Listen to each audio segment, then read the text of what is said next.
Alors, nous bénissons Dieu pour le culte d'aujourd'hui. Alors, nous allons commencer un enseignement que j'ai intitulé, je vous prie de noter, le Pentateuque. Le Pentateuque. Et à chaque fois qu'il y aura d'autres intervenants que moi, ils seront libres de prêcher ce que le Saint-Esprit va mettre dans leur cœur. Mais moi, pendant un petit moment, je reviendrai sur ce thème tellement profond, et avec le temps, chacun d'entre nous sera davantage éclairé. Alors, le Pentateuque. Pour cela, nous allons lire quelques textes. Je vous prie de les noter et ensuite on va les lire. Genèse 1, le verset 1. Et ensuite, on lira Exode chapitre 12, du verset 29 au verset 31.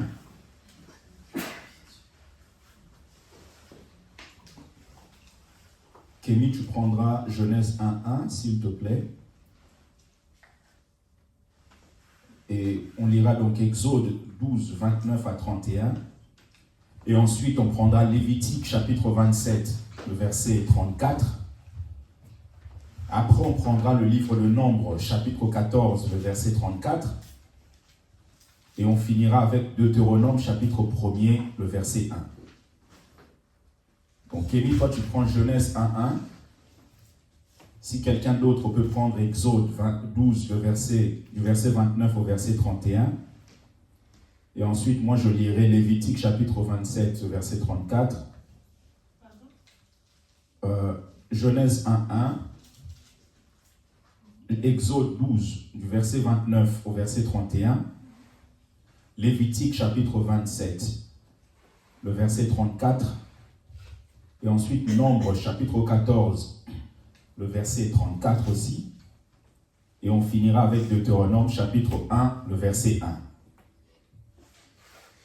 Alors, Kémy, tu peux commencer s'il te plaît, Genèse 1. Je lis la parole de Dieu. Amen.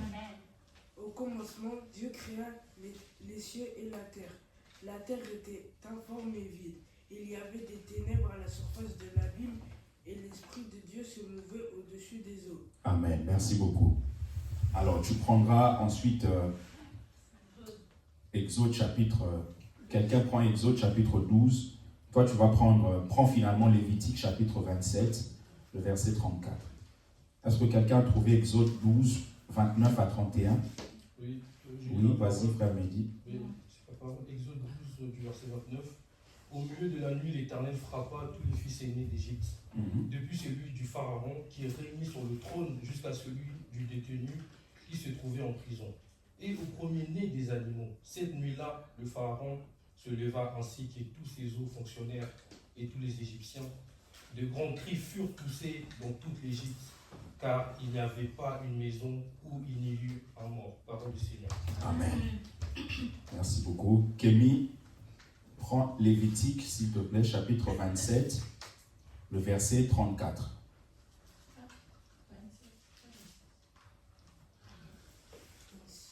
Verset 34. Oui.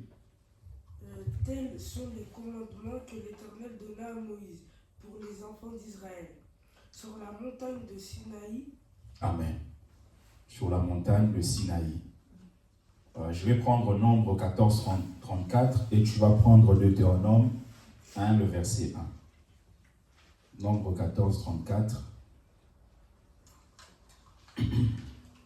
La Bible dit: de même que vous avez mis 40 jours à explorer le pays, vous porterez la peine de vos iniquités 40 années. Une année pour chaque jour, et vous saurez ce que c'est que d'être privé de ma présence. On finit avec Deutéronome. Voici les paroles que Moïse adressa à tout Israël. De l'autre côté du Jourdain, dans le désert, dans la plaine vis-à-vis de Suf, entre Paran, Tophel, Laban, Atséroth et Dizahab. Merci beaucoup. Amen. Amen. Nous pouvons nous asseoir. Alors, je vais introduire aujourd'hui, bien-aimés, je nous demande vraiment d'être attentifs parce que c'est vraiment important que vous compreniez ça.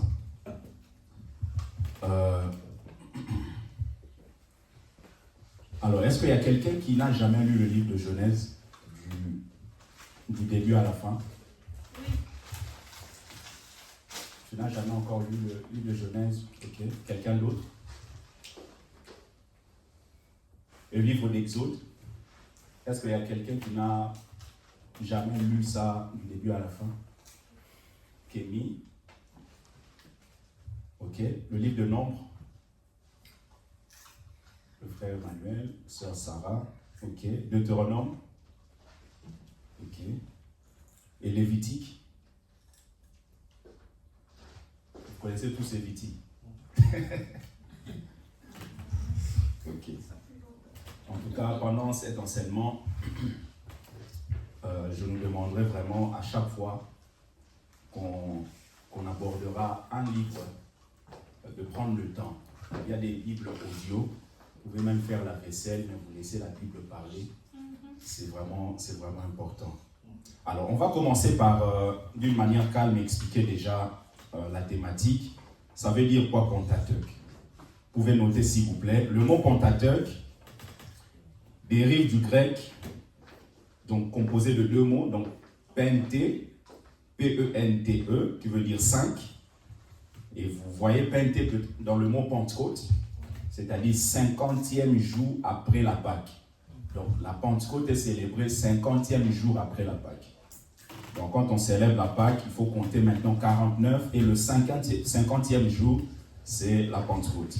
Donc penté qui veut dire 5. Et vous avez Théukos, donc T-E-U-K-H-O-S, qui veut dire rouleau de papyrus. Qui veut dire rouleau de papyrus. Donc, Penté, qui veut dire 5. Vous avez Théukos, qui veut dire rouleau de papyrus. T-E-U-K-H-O-S. Rouleau de papyrus. Oui. P-A-P-Y-R-U-S. Alors, lorsqu'on parle de Pentateuque, c'est pour faire référence aux 5 premiers livres de la Bible.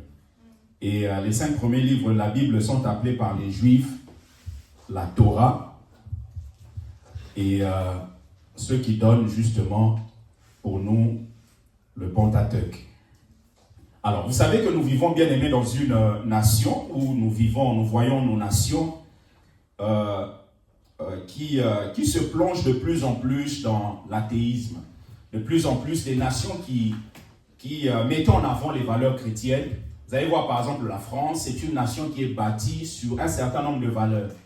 Bien que plusieurs d'entre eux s'éloignent du christianisme, mais vous allez voir que ce sont les valeurs chrétiennes qui font que les sociétés puissent fonctionner. Quand vous regardez la manière dont les sociétés fonctionnent, vous regardez les valeurs qui sont mises en avant, vous allez vous rendre compte que les valeurs chrétiennes, c'est ce qui permet la stabilité des nations. Et malheureusement, plusieurs nations se sont éloignées de Dieu.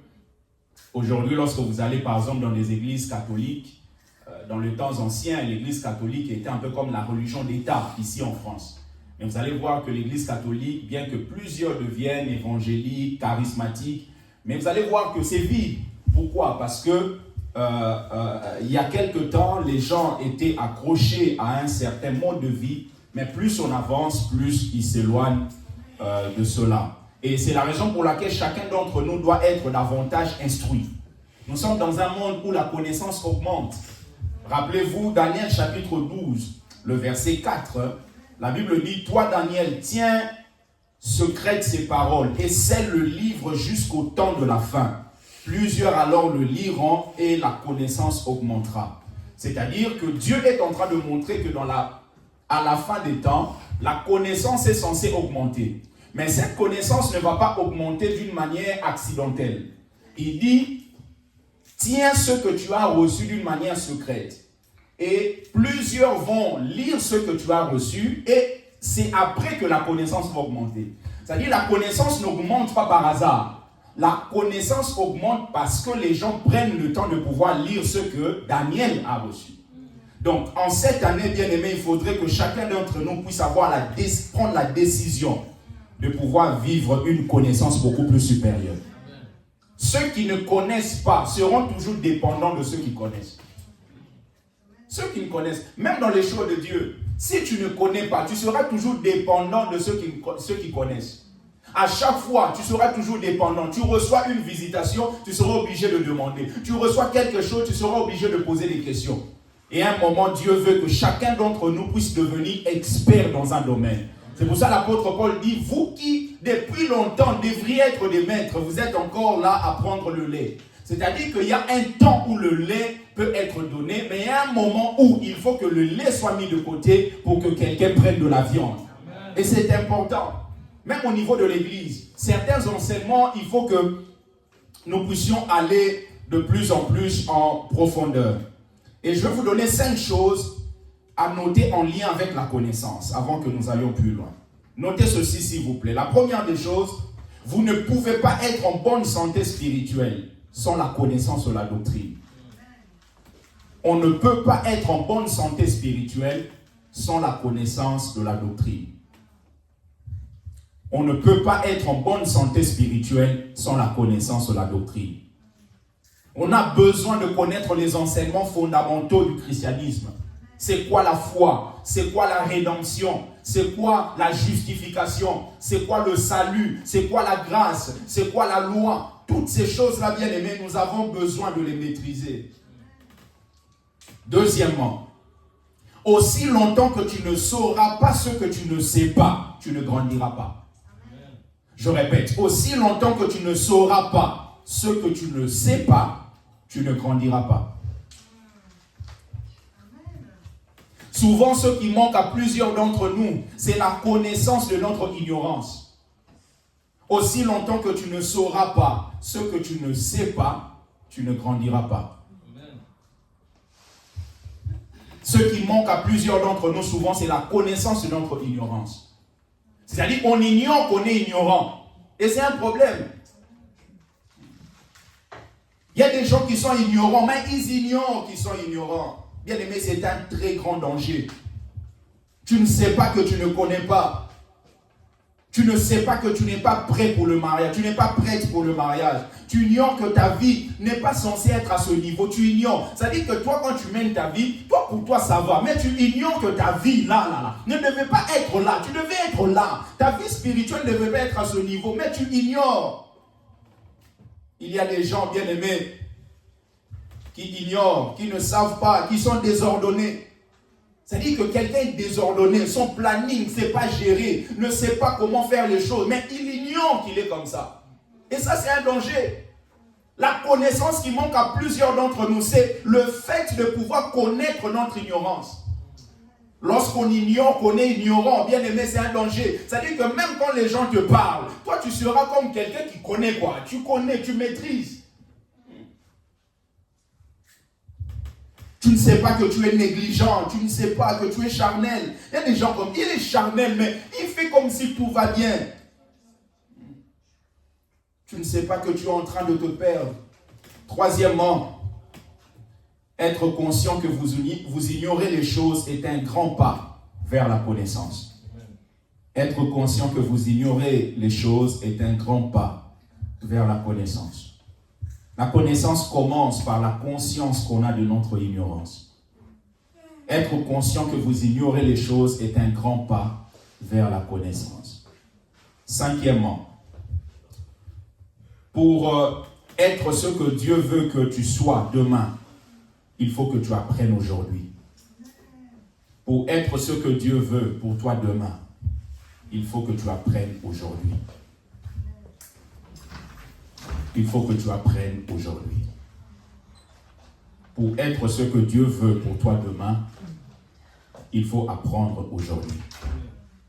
Sixièmement, vous avez dit quoi, 6 points ou 5? Ok, je vous donne 6 finalement.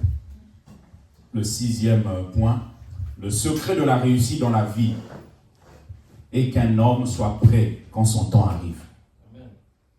Le secret de la réussite dans la vie et qu'un homme soit prêt quand son temps arrive. On ne se prépare pas lorsque les opportunités arrivent. Les opportunités doivent nous trouver prêts. Vous voyez, doivent nous trouver prêts. Les vainqueurs, si vous regardez les champions, ceux qui livrent des combats, vous allez voir que, par exemple, le combat de boxe, ils ne deviennent pas champions sur le ring. Sur le ring, on va juste observer la dimension de champion. Mais ils deviennent champions dans le secret. C'est dans le secret qu'on peut devenir champion. Le ring, c'est là où ils sont simplement reconnus. On les reconnaît là, mais le grand travail, c'est dans le secret. Bien-aimé, en cette année, s'il te plaît, travaille chaque jour pour arriver au sommet de ta destinée. Travaille chaque jour. Travaille chaque jour. Dans un tel monde, on a besoin. Là où les gens bien-aimés rejettent Dieu. On a vu avec le frère Yannick, on est parti évangéliser, on a fait le RER. On a rencontré des gens de tout type. Vous allez voir quelqu'un, toi-même tu regardes ta vie, tu dis, mais lui là, rien ne va. Mais il rejette Dieu. Il rejette Dieu. Vous parlez avec quelqu'un comme ça, il a l'impression que vous le dérangez, mais à une dimension pas possible. Et dans un tel monde, on a besoin de nous attacher à Dieu. Manifester la volonté de Dieu et faire le plaisir de Dieu. Est-ce que quelqu'un sait la différence entre la volonté de Dieu et le plaisir de Dieu ou le désir de Dieu? C'est quoi la volonté de Dieu pour vous? C'est que Dieu veut pour nous dans notre vie. Okay. La volonté, son plan. Ok. D'accord. Et son désir?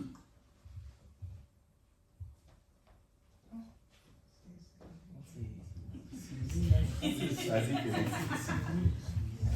Vas-y, Kevin. C'est ce que Dieu veut absolument qu'on fasse pour que... Ça, c'est la définition de quoi? Désir. Désir, ok. C'est ce que Dieu veut absolument qu'on fasse pour arranger notre vie. D'accord. Oui, il y a une partie. Quelqu'un d'autre? Mon désir, j'aurais plus dit, c'est des choses qu'on va mettre en place afin d'atteindre un but. Par exemple, on dit mon désir ardent, c'est celui de t'adorer. C'est qu'en tout temps, tu auras cette envie-là d'adorer le Seigneur parce que tu vas t'approcher. Tu te fixes un but, donc ce désir t'anime à ce que tu appliques ces principes-là pour atteindre un point. D'accord, mais ça c'est pour toi, mais pour Dieu. Toi, tu parles du désir de te célébrer, etc. Mais Dieu, lui, il fait quoi? Il nous aime. Il nous accueille. Non, mais dans son désir, parce que toi, tu m'as donné l'exemple par rapport à toi, à nous, le désir de le chercher, etc. Mais Dieu, parce que là, tu parles de notre point de vue, mais par rapport à Dieu, c'est quoi son plaisir, c'est quoi son désir? Ou c'est quoi la différence entre la volonté de Dieu et le plaisir de Dieu? Enfin, moi, je dirais, c'est selon ma compréhension, que la volonté de Dieu, c'est ce que Dieu a conçu dans son plan pour faire, pour accomplir. Et le désir, c'est ce à quoi il attend que nous puissions faire pour lui. Waouh! Non, c'est bien. C'est ce que moi je pense. Non, c'est bien. Est-ce qu'on peut acclamer les gens?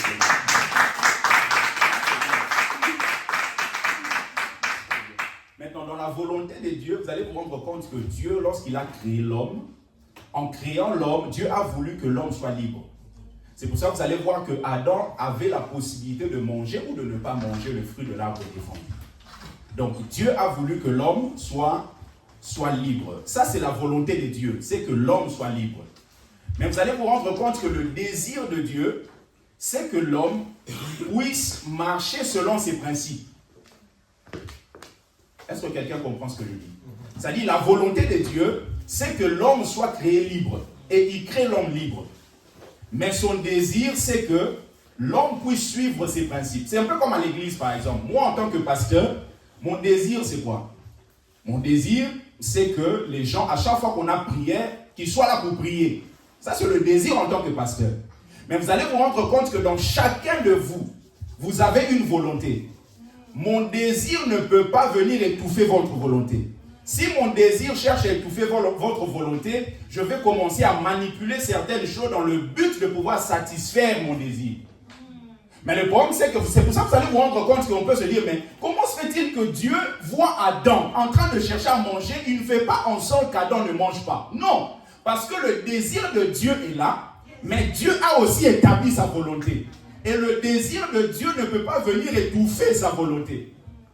Vous voyez? Ce qui fait que moi je prêche. Et pendant que je prêche, je ne suis pas obligé, si je vois un frère ne pas accomplir ce que les Écritures disent, aller le poursuivre chez lui à la maison avec le fouet. Non. C'est-à-dire que dans le désir et dans ce qui est communiqué, lui, il a sa volonté. Et c'est cette volonté-là, lorsqu'elle est soumise à la volonté de Dieu, que l'homme peut commencer à faire ce qu'on lui enseigne. Mais si sa volonté n'est pas soumise à la volonté de Dieu, mon désir ne peut pas aller étouffer sa volonté. Ce qui fait que moi, en tant que pasteur, on ne me jugera pas en fonction de la manière dont les gens vivent. On me jugera en fonction de ce que moi je vous communique. Vous voyez, c'est pour ça que je déclare, si tu es sentinelle et tu vois quelqu'un, tu ne sonnes pas la trompette, le son de cette personne tombera sur toi. Mais si tu sonnes de la trompette, tu dis à la personne de sortir de la maison, mais la personne s'entête. Bien aimé, en ce moment-là, toi, tu es libéré de ta charge. Et c'est la personne qui va subir les conséquences. Donc, Dieu établit sa volonté, mais il a quand même son désir. Dieu veut que les hommes soient sauvés, mais tous ne seront pas sauvés. Maintenant, vous allez vous rendre compte que lorsque Jésus se faisait baptiser, Jésus, la Bible déclare que le ciel s'est ouvert, le Père a parlé en disant, celui-ci est mon fils, en qui j'ai mis toute mon affection. Dans d'autres versions, la version d'Arbi dit, en lui j'ai mis tout mon plaisir. En fait, Jésus est la seule personne en qui la volonté du Père et le désir du Père s'accomplissent d'une manière parfaite.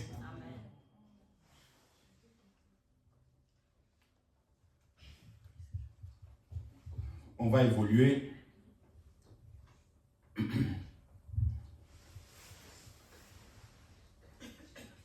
On va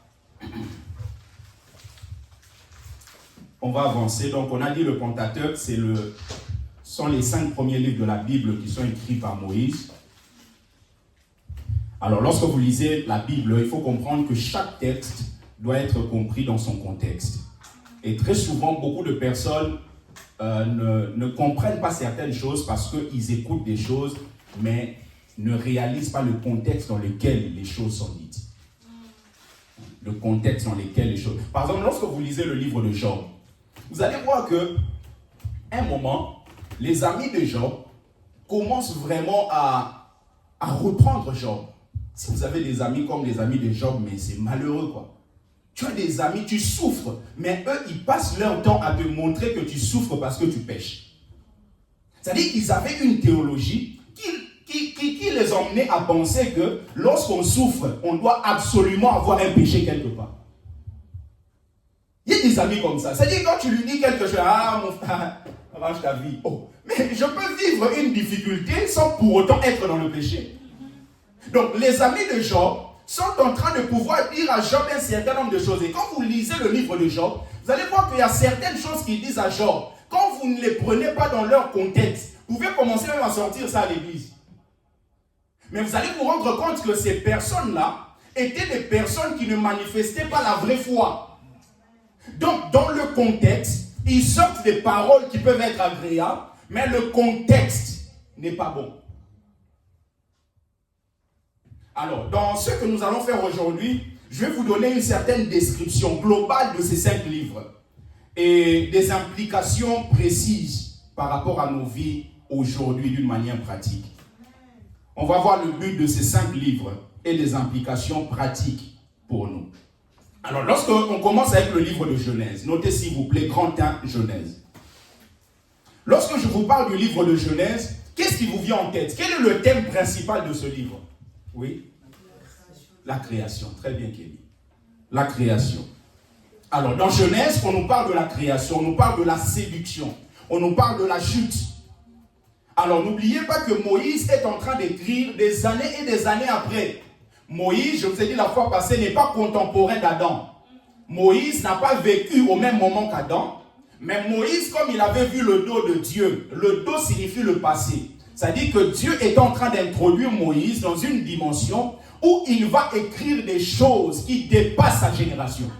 Dieu a la capacité, bien aimé, de te faire voir des choses qui se sont passées 300 ans avant. Donc Moïse écrit le livre de Genèse, et Moïse, je l'appelle un écrivain, parce que moi, lorsque je lis les Écritures, je ne dis pas que l'auteur du livre. J'évite de dire ça parce que je considère qu'il n'y a qu'un seul auteur qui est le Saint-Esprit, mais il y a plusieurs écrivains. L'auteur, c'est l'Esprit de Dieu. C'est poussé par l'Esprit que les hommes ont parlé de la part du Seigneur. Et Moïse, justement, écrit pour pouvoir expliquer au peuple juif d'où il vient. Le but premier de ce livre, c'est qu'on puisse expliquer au peuple juif où il vient. Rappelez-vous, ils étaient en Égypte. Ils ont vécu un certain nombre de choses en Égypte. Donc, plusieurs étaient ignorants de ce qui s'est passé avant qu'ils arrivent là. C'est la raison pour laquelle Moïse commence à expliquer. Il commence depuis la création, etc. Mais vous allez vous rendre compte que plus vous avancez dans le livre de Genèse, plus vous vous rendez compte que l'histoire de Joseph prend une très grande place par rapport aux autres histoires. L'histoire de Joseph prend pratiquement un tiers de ce livre. Pourquoi? Parce que plus vous commencez à la création, plus vous êtes éloigné de ce que le peuple est en train de vivre en Égypte. Et plus vous avancez, plus ça devient beaucoup plus intéressant pour eux, pour qu'ils sachent qu'est-ce qui s'est passé, pour que nous puissions nous retrouver ici en Égypte. Ce qui vous intéresse le plus, ce ne sont pas des choses qui se sont passées il y a 400, 300 ans. Ce qui vous intéresse le plus, c'est ce qui s'est passé l'année passée, ce qui s'est passé il y a 2 ans. Aujourd'hui, si on commence à mettre des masques et tout ça, on peut commencer à réfléchir par rapport à ce qui s'est passé l'année passée, il y a 2 ans, par rapport au Covid. Maintenant, le peuple d'Israël, c'est pareil. Pour nous, peut-être on peut se dire, Seigneur, il fallait nous donner beaucoup plus d'informations concernant la tentation.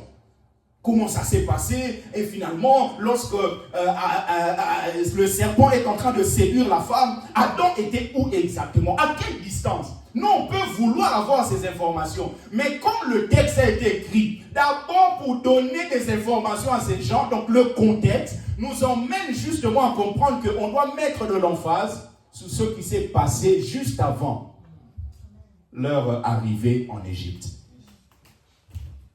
Ils devaient connaître l'histoire, bien aimé, après avoir été esclaves pendant 400 ans.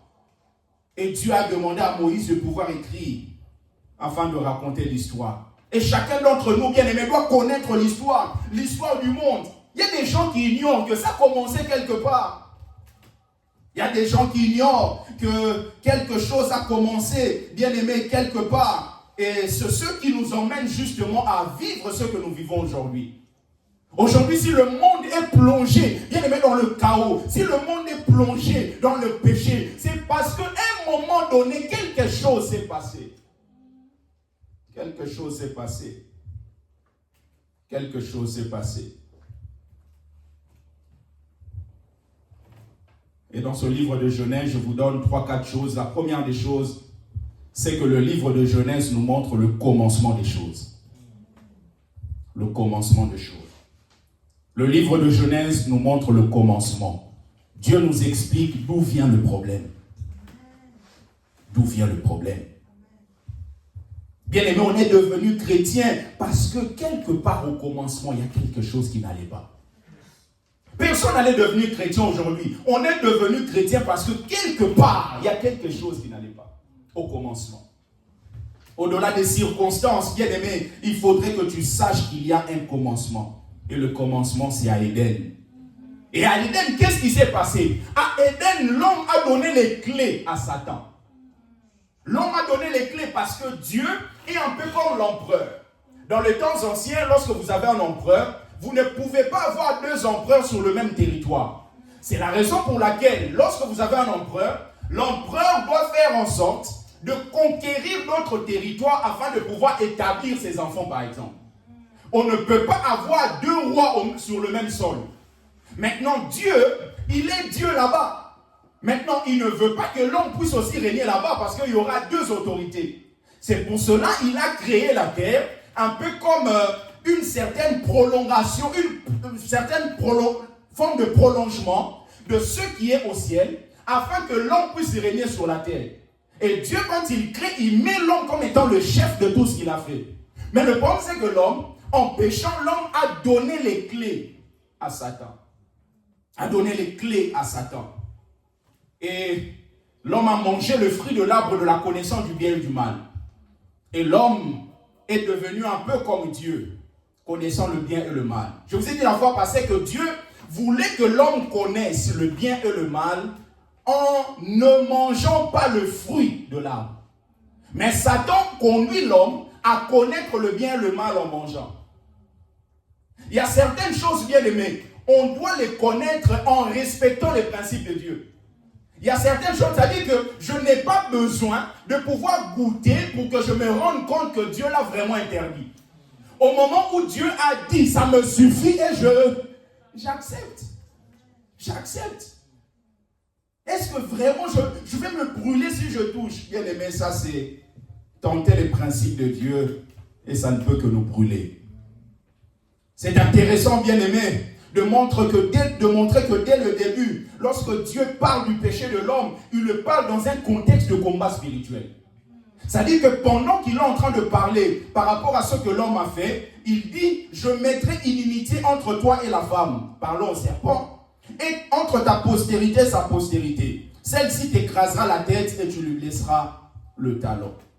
Et Dieu veut introduire déjà tous ceux qui vont vivre ce qu'on appelle protévangile en théologie, c'est-à-dire la première fois que la dimension de l'évangile a été annoncée, c'est dans Genèse chapitre 3, le verset 15. C'est-à-dire que Dieu est en train de donner une bonne nouvelle, parce que évangile signifie bonne nouvelle. C'est-à-dire que pendant que l'homme pêche, Dieu donne une bonne nouvelle en disant, ok, malgré le fait que vous avez péché, c'est pour cela que ça fait mal aux anges. L'homme pêche, Dieu donne quand même une solution par rapport à ce qui se passera. Mais les anges, en commençant par Satan lui-même, depuis le jour où il a été déchu, jamais il sera restauré. C'est la raison pour laquelle tous ceux qui ont suivi Satan, qu'on appelle maintenant des démons, ils ont une dent contre tous ceux qui acceptent Christ. Parce qu'ils se disent, ils ont donné les clés à Satan, mais finalement ce Dieu qui nous a rejetés, qui nous a précipités, qui a précipité notre chef, il vient quand même pour pouvoir les racheter. Bien aimé, de telles entités ne pourront jamais nous aimer. C'est la raison pour laquelle à chaque fois, les démons chercheront à te mettre à terre. Ils chercheront à te mettre à terre. Éphésiens 6, 12, la Bible dit, car nous n'avons pas à lutter contre la chair et le sang, mais contre les dominations, les autorités. Bien aimé, le combat est spirituel. Le combat n'est pas physique. Deuxièmement, Genèse nous montre que la chute a eu lieu à cause de la séduction d'un autre. Mais notre salut viendra à l'aide aussi d'un autre. Genèse nous montre que la chute a eu lieu à cause de la séduction d'un autre. C'est-à-dire qu'on n'a pas péché. C'est ce qu'on appelle l'union représentative. C'est-à-dire que l'union représentative, ça signifie que moi, je n'ai pas péché. Mais comme Adam a péché et que Adam était le représentant légal de la race humaine, je suis en même temps en train de pouvoir m'introduire dans ce que Adam fait. Et c'est de cette manière-là qu'on dit que Jésus est le second Adam. On ne dit pas le deuxième, parce qu'en français, lorsqu'on dit deuxième, généralement, c'est parce qu'il y a un troisième. On dit le second parce qu'il n'y aura pas de troisième Adam. Jésus est le second Adam, de la même manière que Adam, le représentant légal de la race humaine, a péché. Tous les hommes ont été rendus pécheurs. De cette manière-là que Jésus, qui est le second Adam, a vécu avec justice. Tous ceux qui s'attachent à lui bénéficient de sa justice. C'est pour cela aujourd'hui nous sommes appelés saints, parce que Jésus est saint. La Bible dit, comme par une seule offense la condamnation atteint tous les hommes, de même par un seul acte de justice, la justification qui donne la vie s'étend à tous les hommes. Romains 5, le verset 18.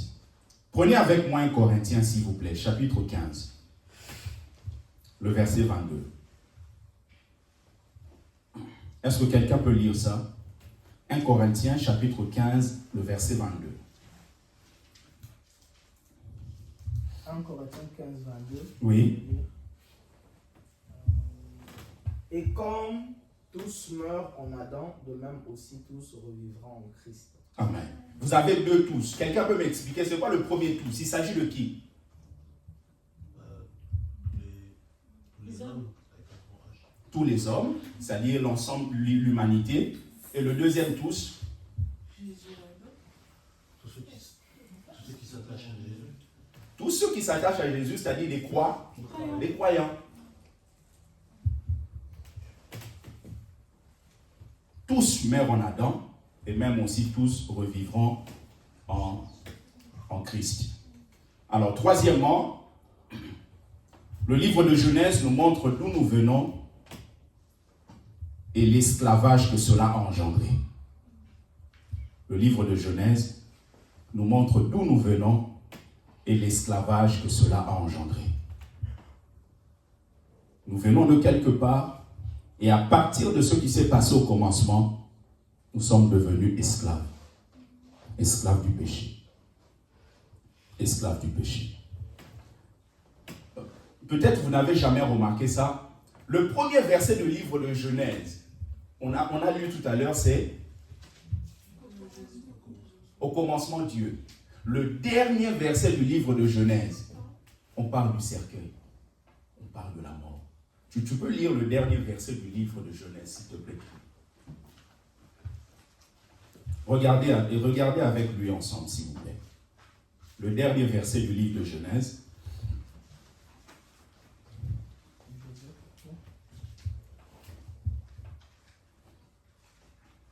C'est Genèse combien? 26. Non, Genèse 50. 56. Oui, 50, 26. Non, il parlait du verset. 26, Oui. Joseph mourut âgé de 110 ans. On l'embauma et on le mit dans un cercueil en Égypte. Voilà. Donc, vous avez le livre de Genèse qui parle du commencement, qui nous relate l'histoire de ce qui s'est passé au début.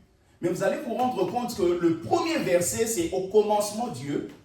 Mais le dernier verset, on nous parle du fait que Joseph a été mis dans un cercueil.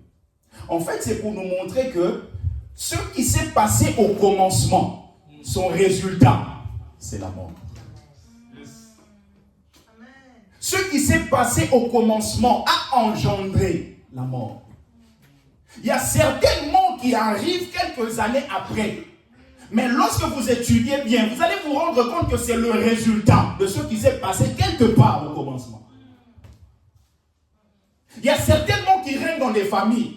Vous allez vous rendre compte que la mort est là en 2025. Mais la mort n'a pas commencé là.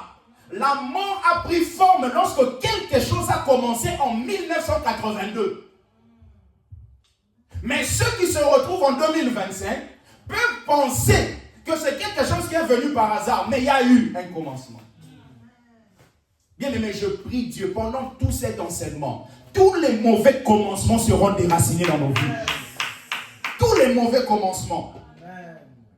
Cela montre qu'au commencement, on a eu à livrer nos vies à la mort.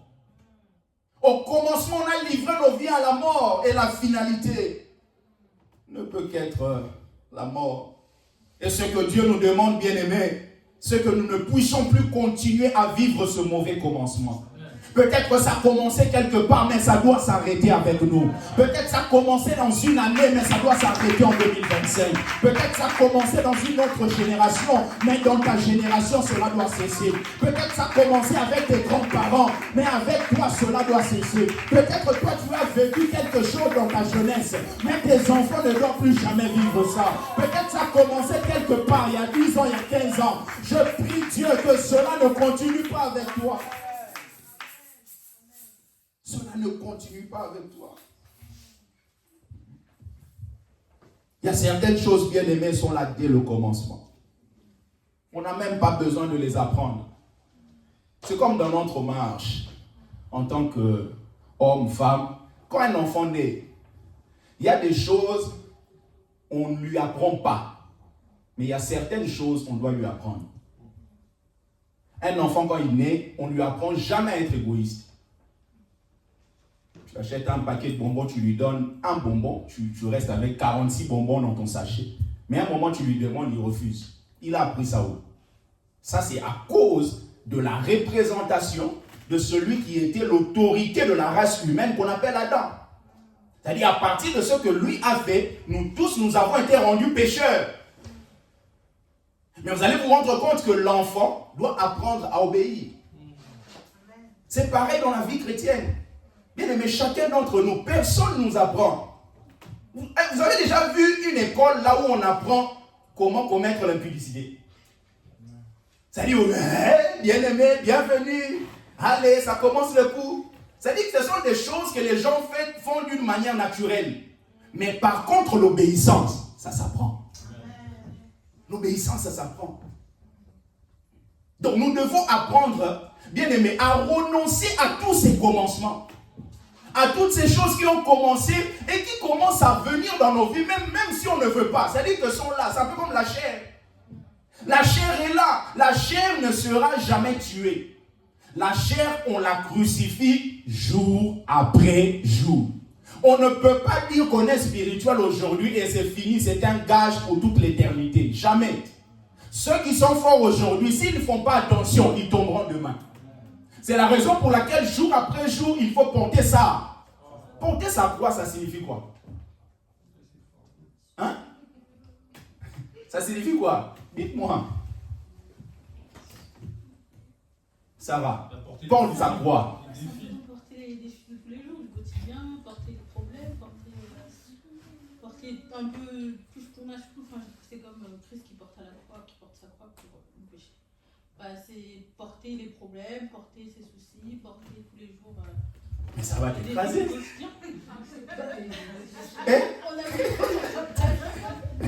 Ça va. Moi, il y a des familles ici, on a des familles, ça dit que si tu prends les problèmes, les combats là, tu ne pourras pas. Tu as 4 tantes, ça dit qu'ils ne sont pas au même endroit, mais ils s'appellent, tu ne sais pas comment, ils se mettent ensemble pour t'attaquer. Comment toi tu vas porter ça? Vas-y, continue, on t'écoute. Avec l'aide de l'Esprit Saint.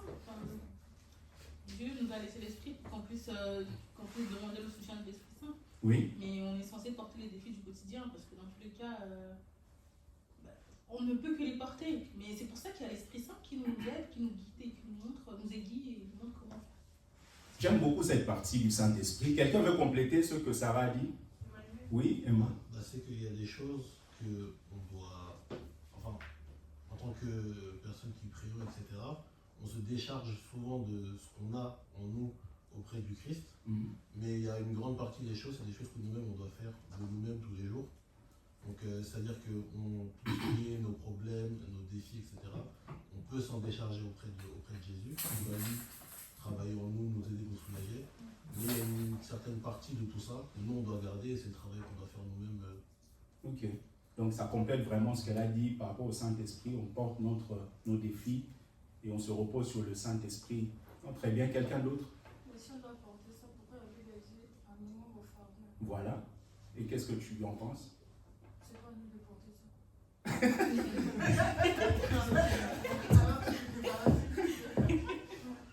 Bon, après, moi, je pense que quand la Bible nous parle de celui qui veut suivre, parce que le verset précédent dit celui qui veut me suivre, qu'il se charge de sa croix. Pour moi, ça ne va pas dans le contexte de. Je suis un peu avec la sœur qui dit que ça ne va pas dans le contexte de nos problèmes et tout, mais c'est de prendre la vie de Christ et voilà, vivre avec tous les jours, quoi. Donc, la vie de Christ qui est. Voilà, il y aura des tribulations, il y aura voilà, tout ce que Jésus a vécu, mais qu'on tienne bon et qu'on prenne ça jusqu'à la mort, quoi. Donc, je pense que c'est un peu ça. Alors, lorsque Jésus était à Gethsémane, un moment, il a prié. Il a dit, Père, s'il est possible, éloigne de moi cette coupe. Après, il dit, non pas ma volonté, mais ta volonté. Alors, très bien, les gens souvent ne comprennent pas ça. Jésus savait qu'il allait donner sa vie. Parce qu'il l'a dit quelque temps avant. En fait, Jésus voulait dire, Père, toutes les coupes ne sont pas des coupes à boire. Si cette coupe contribue à la réalisation de tes desseins, je vais la boire. Mais si c'est juste pour m'embrouiller, Seigneur, épargne-moi de ça. C'est pour cela, le jeudi passé, on a parlé des combats. Il y a des combats qui ne sont pas des combats à livrer. David vient devant son frère Eliab. Son frère Eliab commence à dire, je connais ton orgueil. Entre David et Eliab, qui est orgueilleux? Ce n'est pas David, c'est Eliab. L'orgueilleux, c'est celui qui n'est pas conscient du fait que Dieu est capable de leur donner la victoire face aux Philistins. C'est-à-dire que David, quand il arrive, la Bible déclare que pendant qu'Eliab parle, David se détourne d'Eliab. Bien aimé, j'aimerais te dire, il y a des combats avec lesquels, là, devant toi, là, tu dois te détourner. C'est-à-dire que ça vient comme ça, tu dis, Mbadi, moi, je ne veux pas livrer ce combat. Pourquoi? Parce que c'est une distraction. Imaginez que David puisse gagner devant Eliab. Ça va lui emmener où? Nulle part. Mais David avait un combat qui pouvait lui permettre d'atteindre le trône. C'est-à-dire qu'il y a des combats des fois qui arrivent, ce sont des Eliab, alors qu'il y a Goliath qui est là-bas, qui peut te permettre d'atteindre ta destinée. Et très souvent, lorsque le diable est conscient, c'est-à-dire qu'il réalise qu'il y a quelque chose qui veut se déclencher dans ta vie, il t'envoie des Eliab. L'Eliab, ça peut être ta tante. Eliab, ça peut être ton ami, avec qui vous avez toujours bien fonctionné. Mais un jour, il commence à te contredire d'une certaine manière. Mais toi-même, spirituellement, tu sens que cette saison n'est pas une saison de distraction. En ce moment-là, lorsqu'il vient avec son combat, bien aimé, détourne-toi. Parce qu'il y a un combat qui va t'emmener sur le trône. J'aimerais déclarer sur la vie de quelqu'un qu'en cette année, que Dieu t'emmène à te fixer sur des combats qui vont te permettre d'atteindre ta destinée. Des combats qui vont te permettre d'atteindre le sommet de ce que Dieu a dessiné sur toi au nom de Jésus. Alors Jésus, quand il prie, finalement il va sur la croix. Quand il va sur la croix, il porte la croix. Cela signifie quoi? Il se soumet à quoi? À la volonté du... Donc porter sa croix, ce n'est pas vraiment dans la dimension du fait de porter mes défis. Jésus a dit, mon joug est léger, mon fardeau est léger. Venez, vous tous qui êtes fatigués et chargés. C'est vrai, il ne dit pas que mon joug n'a pas de poids. Il dit, venez, vous c'est très lourd, mais moi mon joug est léger. C'est-à-dire que pendant qu'on vient chez Jésus, il y aura un certain jour quand même qui va régner sur nos vies. Mais le fait de porter sa croix, c'est le fait de prendre ta volonté et de soumettre à la volonté de Dieu. C'est-à-dire que Jésus, malgré le fait que le corps pouvait souffrir, mais il a quand même porté la croix pour dire, je me soumets à la volonté du Père. En cette année, porter sa croix, bien aimé, c'est le fait de pouvoir dire, je peux avoir des sensations, je peux avoir des envies. J'ai une volonté en tant qu'humain, mais au-delà de tout ce que je vis, je me soumets à la volonté du Père. Je me soumets à la volonté du Père. Et pour terminer, je vais vous donner quelques caractéristiques rapidement de quatre autres livres. Le livre d'Exode. Lorsqu'on parle du livre d'Exode, qu'est-ce qui vous vient à l'esprit? La sortie, la délivrance, oui. Et le livre d'Exode, vous allez voir que chacun d'entre nous, en étant en Christ, on a aussi vécu une forme d'exode. Ce n'est pas par hasard que vous avez Genèse, Exode. Ça dit Genèse, il y a eu un commencement où le péché est entré, mais un moment, dans Exode, il y a la sortie. Et la sortie, c'est le fait de vivre ce qu'on appelle la rédemption. Ça veut dire quoi la rédemption? Une forme de restauration. Oui, restauration. Mais concrètement, d'une manière théologique, ça veut dire quoi, rédemption? Rétablissement. Rétablissement. C'est la délivrance. C'est le rachat. Alors, dans le temps ancien, c'est-à-dire qu'on avait ce qu'on appelait des marchés des esclaves. C'est-à-dire que vous aviez des esclaves qui étaient mis sur des estrades et chaque propriétaire des esclaves vendait les mérites de cet esclave. C'est-à-dire que je prends par exemple le prophète Alain, tu n'es pas esclave, hein? Je lui prends, je lui mets ici, je dis ok, en tout cas, qui le veut, il fait bien le foufou. Il écrit bien, il peut vous faire des lettres, mais pour envoyer même chez le Premier ministre, etc. Et maintenant, ceux qui viennent acheter regardent par rapport à leurs besoins. Et vous rendre compte que Jésus a aussi fait ça. C'est-à-dire que Jésus est venu, il est en train de cheminer, il regarde et il nous a rachetés, nous qui sommes là. C'est-à-dire qu'on a connu un commencement, mais lui, il est venu pour pouvoir nous libérer. Il est venu pour pouvoir nous restaurer. Et Jésus a fait vraiment ce travail. Nous avons été rachetés. Et troisièmement, vous avez le livre de Lévitique. Lévitique vous parle de quoi? Oui, il y a beaucoup d'interdits. C'est vrai. Il y a beaucoup d'interdits dans le livre de Lévitique. Quel est le thème central du livre de Lévitique? Sacrifice, très bien. Le sacrifice parle de quoi? Oui. Le sacrifice parle de quoi? De la... Mais qu'est-ce qu'on fait ici? La loi. Hein? La loi. Non. De la... De l'adoration. C'est-à-dire que vous avez Genèse qui nous parle du commencement, vous avez Exode qui nous parle de la libération, et vous avez ensuite Lévitique qui nous parle de l'adoration, du culte. Tous les sacrifices qui sont faits, c'est pour le culte. Donc cela signifie que Dieu veut que l'homme soit conscient du commencement, deuxièmement, qu'il puisse libérer cet homme au travers de la rédemption, et que cet homme soit enseigné pour qu'il puisse adorer le véritable Dieu. Maintenant, le problème, c'est que plusieurs personnes ont été libérées, mais ne sont pas enseignées dans Lévitique. Ils ont été libérés dans l'Exode. Dieu a dit, laisse partir mon peuple. Pourquoi? Non pas pour que le peuple puisse aérer, puisse déambuler. C'est pour que le peuple puisse m'adorer. Or, on ne peut pas adorer Dieu comme on veut. On adore Dieu selon son modèle. Autrement dit, une fois qu'on sort, c'est-à-dire on vit l'Exode, il faut que nous soyons enseignés pour pouvoir vivre Lévitique. Et une fois qu'on vit Lévitique, on doit vivre le livre de Nombre. Nombre vous parle de quoi? Quelqu'un va dire des chiffres. La marche. Oui, il y a eu beaucoup de marches, oui. Et le thème central, c'est quoi? Qu'est-ce qui s'est passé dans le livre de Nombre? Donnez-moi 2-3 événements. Moi, je vois seulement Balak et Balak. Oui, mais oui. Il y a les mannes qui sont tombées. Oui. Oui, il y a la manne, il y a quoi d'autre? Dans la Pâque, la célébration de la Pâque. Oui. Si je vous parle des rébellions, il y a eu quoi comme rébellion? Il y a eu beaucoup de rébellions. Beaucoup de rébellions. Oui, comme Myriam. Myriam et son frère. Et qu'est-ce qu'ils ont fait? Des murmures des enfants d'Israël. Donc Myriam et son frère ont murmuré par rapport à Moïse.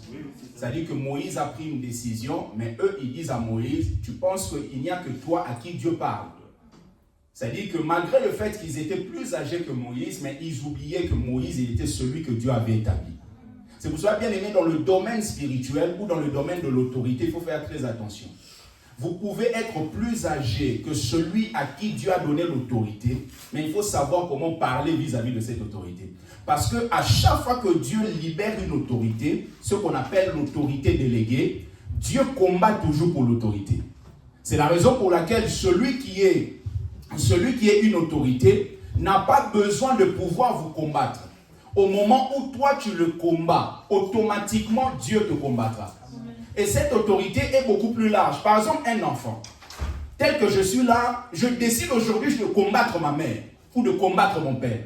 Bien aimé, même si mon père ne prononce pas des paroles, même si mon père ne dit pas « Oh non, Rodin, tu finiras ceci, cela », le fait simplement d'avoir touché à sa vie, qui est une autorité établie sur moi, j'aurai des problèmes. Et on a quoi comme rébellion? On a les fils de Corée. Quelqu'un connaît? Oui. Corée, qu'est-ce qu'ils ont fait?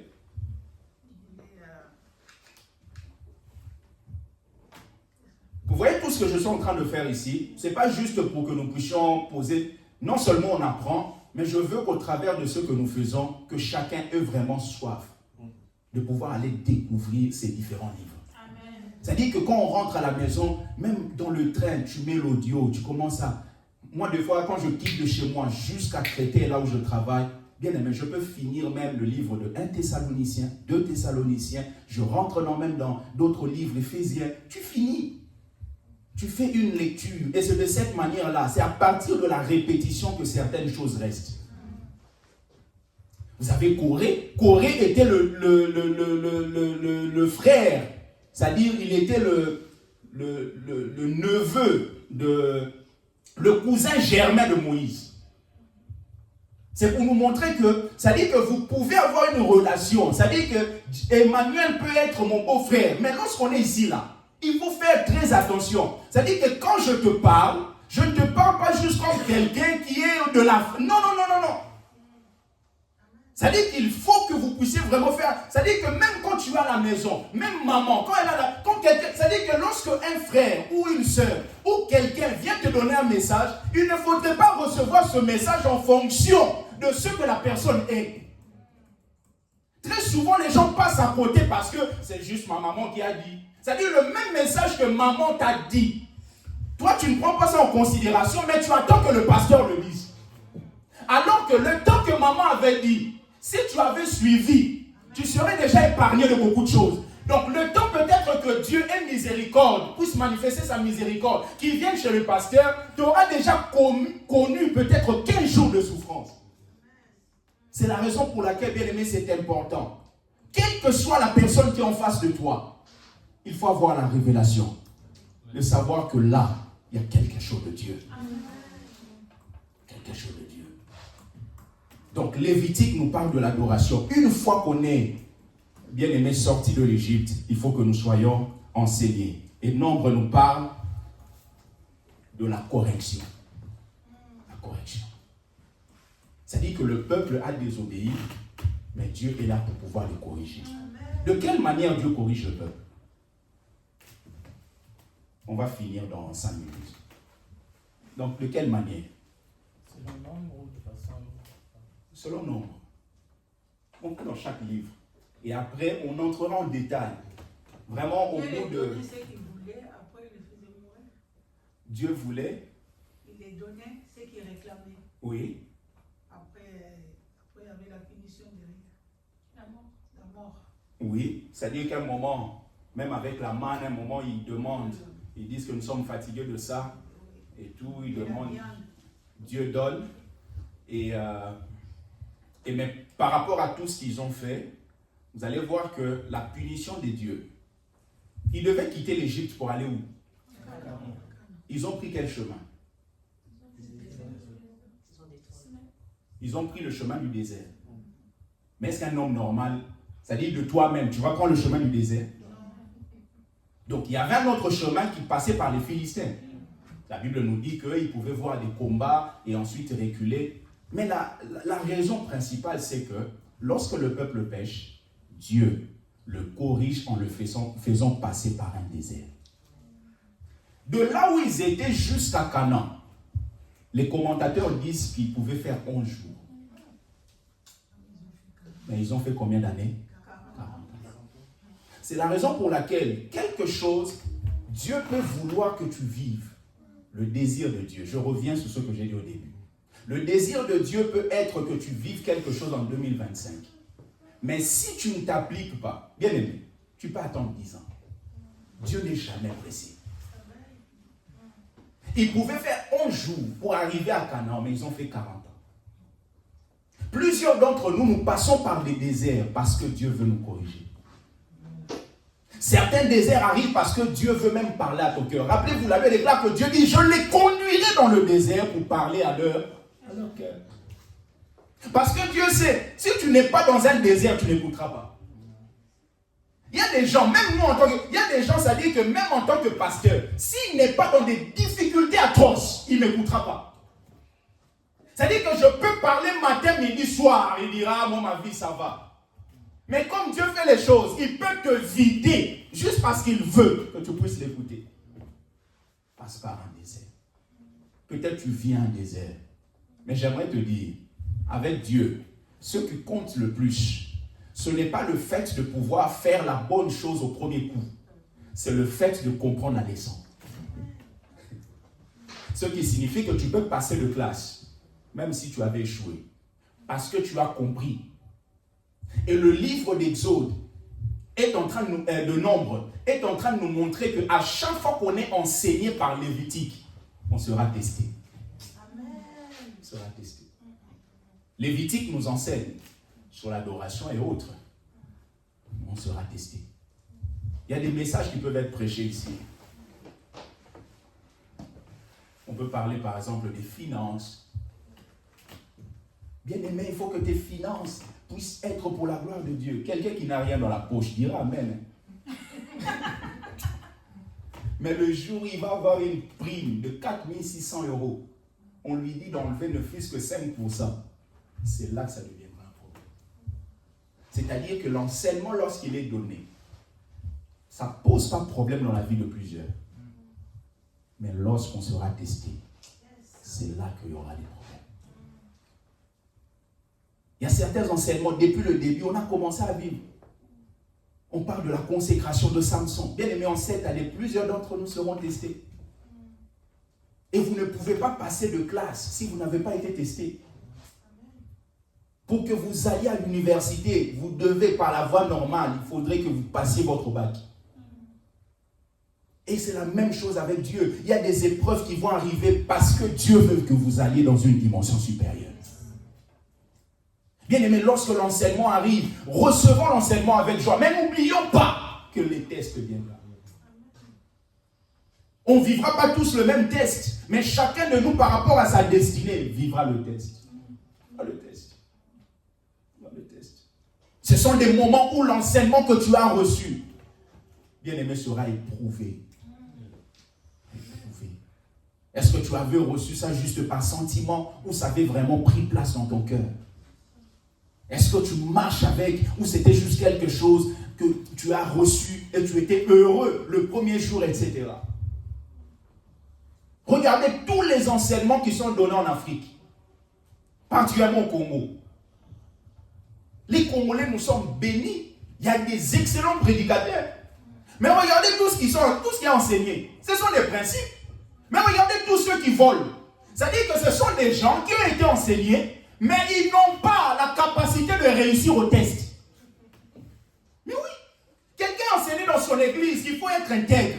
Il arrive, on lui donne la clé du bureau et il gère les finances de l'État, mais il est testé. Il est testé.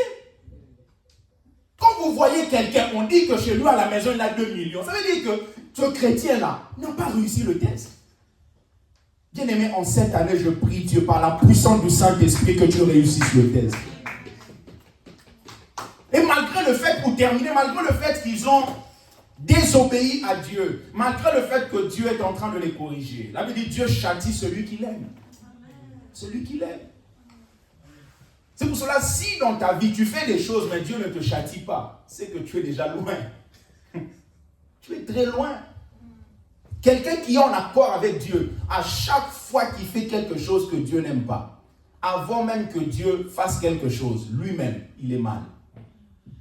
Si vous voyez quelqu'un vivre dans un certain mode de vie, mais être heureux, être joyeux, ça veut dire que cette personne est très loin. Est très loin. Quelqu'un qui est avec Dieu, même quand il fait ça dit que ça peut lui arriver de trébucher, mais en ce moment-là, il ne sera pas heureux. La vraie joie va disparaître. Il sera en train de s'enfermer, demander. Dans les temps anciens, lorsqu'on faisait ces choses, on déchirait les habits. Parce qu'on réalisait qu'on avait brûlé, on avait détruit la communion avec Dieu. On parle de Genèse, on arrive à Exode, on arrive à Lévitique, on arrive à Nombre, on arrive à Deutéronome. Et Deutéronome, ça signifie quoi? J'ai déjà dit ça ici. Tu confirmes ou tu dis oui, tu vas répondre? Oui. Deutéronome, ça veut dire quoi? C'était 2, je pense. Deutéro qui signifiait 2. Après. Hein? C'est lors de la vie de prière, on était tous là. Il se défend. Seconde loi. Oui. C'était ça. Donc, Deutéro qui veut dire second et norme qui veut dire loi. Donc, ce qu'il dit seconde loi, ça veut dire qu'il y a eu la première loi. La première loi a été donnée pour pouvoir... En fait, le peuple d'Israël, à un moment, ils étaient des nomades. Nomades, ça veut dire que des gens qui n'ont pas des endroits fixes. C'est-à-dire qu'ils se déplacent un peu comme les... Gitans. Voilà, comme les gitans aujourd'hui. Mais à un moment, ils devaient prendre possession de la terre promise. Donc, ils devaient devenir un peuple sédentaire. Et donc, si vous quittez la dimension de nomade à la dimension d'un peuple sédentaire, par rapport aux lois sociales, il doit y avoir un changement. La manière de vivre n'est pas la même. Ce qui fait que la première loi donnait des choses par rapport à leur vie de nomade. Et la seconde loi vient modifier certaines choses, mais il y a des choses qui restent quand même, vient modifier pour pouvoir adapter, c'est-à-dire s'adapter à la vie nouvelle du peuple. Et maintenant, cela veut dire quoi? Veut dire que le peuple vit le livre de Nombres. Le peuple est en train de vivre la correction des dieux. Mais malgré le fait que le peuple vit la correction de Dieu, vous allez vous rendre compte qu'il y avait quand même la colonne de nuée, il y avait la colonne de feu. Cela signifie que malgré le fait que la correction de Dieu s'abat sur nous, il ne faudrait pas que nous oublions que le Saint-Esprit est disponible. Le Saint-Esprit est disponible. Et non seulement le Saint-Esprit est disponible, il ne faut pas oublier que la correction n'efface pas l'alliance. N'efface pas l'alliance. Parce que Deutéronome, c'est une seconde loi. C'est-à-dire, ça vient renouveler l'alliance du passé. C'est-à-dire que malgré le fait que Dieu me corrige, il ne faudrait pas que j'oublie que j'ai une alliance avec lui.